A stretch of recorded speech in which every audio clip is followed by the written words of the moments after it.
माफी तो नहीं मांगी जाएगी, अकड़ में कोच है और कोई भी पछतावा नहीं। टेस्ट सीरीज 2-0 की और वनडे में 2-1 से जीत।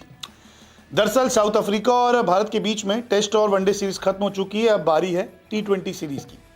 लेकिन टेस्ट सीरीज जीतने के बाद साउथ अफ्रीका के कोच ने एक बयान दिया था जिसके बाद बवाल हुआ। कोच ने एक ऐसे शब्द का इस्तेमाल किया था जिसके बाद हर भारतीय फैंस को गुस्सा आ गया। हर कोई माफ़ी की उम्मीद कर रहा था, लेकिन अब कोच ने माफ़ी मांगने से इनकार कर दिया है।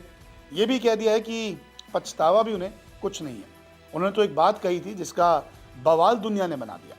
दरअसल साउथ अफ्रीका के कोच शुक्री कोनार्ड ने एक ग्रोवेल शब्द का इस्तेमाल किया था जिसका मतलब होता है घुटनों पर लाना, और ये तब किया था जब दूसरा टेस्ट मैच जारी था। लीड बड़ी हो चुकी थी और भारतीय टीम मैच से पीछे दिख रही थी। तब उन्होंने प्रेस कॉन्फ्रेंस में कहा था कि भारतीय टीम को घुटनों पर लाने का इरादा है। अब जब विशाखापट्टनम में सीरीज हार गए तो उसके बाद कोच आते हैं प्रेस कॉन्फ्रेंस के लिए, तब कहते हैं कि मेरा इरादा कभी भी किसी के प्रति बुराई करने या किसी बात पर घमंडी होने का नहीं था। सोचने पर भी लोगों को लगा कि मैं इस बारे में शब्द चुन सकता हूँ, क्योंकि इससे लोगों को अपने हिसाब से इसका मतलब निकालने का मौका मिल गया।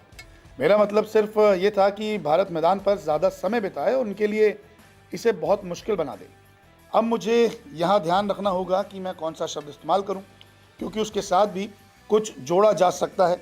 ये सच में दुख की बात है। हो सकता है कि इससे वनडे सीरीज़ को मज़ेदार बना दिया गया हो, खासकर जब इंडिया में अब वो सीरीज़ जीत ली हो तो T20 सीरीज़ और भी ज़्यादा रोमांचक हो गई है।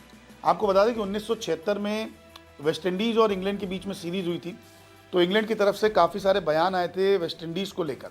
तब क्लाइव लॉयड ने एक वेस्ट इंडीज़ की नई टीम बनाई थी और उसके बाद से दबदबा रहा था वेस्ट इंडीज़ का। इंग्लैंड में जाके सीरीज़ जीती, वर्ल्ड कप भी जीतते रहे।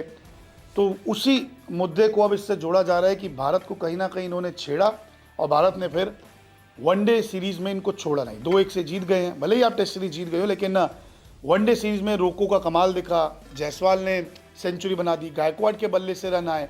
तो कुल मिलाकर कोच ये कह रहे हैं कि पछतावा नहीं है, और अगर मैंने कोई शब्द का इस्तेमाल किया तो उससे अच्छा ही है कि ये सीरीज़ रोमांचक बन गई है और अब T20 सीरीज़ और भी ज़्यादा मज़ेदार हो जाएगी। T20 सीरीज़ का अगर शेड्यूल देखें तो पहला मुकाबला 9 दिसंबर को कटक में होगा, फिर 11 दिसंबर को न्यू चंडीगढ़ में दूसरा मुकाबला, तीसरा मैच 14 दिसंबर को धर्मशाला में, चौथा 17 दिसंबर को लखनऊ में, और दौरे का आखिरी और पांचवा मुकाबला 19 दिसंबर को अहमदाबाद में खेला जाएगा। तो कोच को पछतावा नहीं है, वो तो कह रहे कि मज़ेदार हो चुकी है सीरीज़। अभी ये 3 जो सीरीज़ थी, टेस्ट, वनडे और T20 की, तो अभी तो मामला 1-1 की बराबरी पर है, क्योंकि टेस्ट साउथ अफ्रीका जीता, वनडे सीरीज़ में भारत का कब्जा है, और अब T20 सीरीज़ देखते हैं कि कौन सी टीम जीतती है। आपकी प्रेडिक्शन T20 को लेकर क्या है, कमेंट करके ज़रूर बताएं।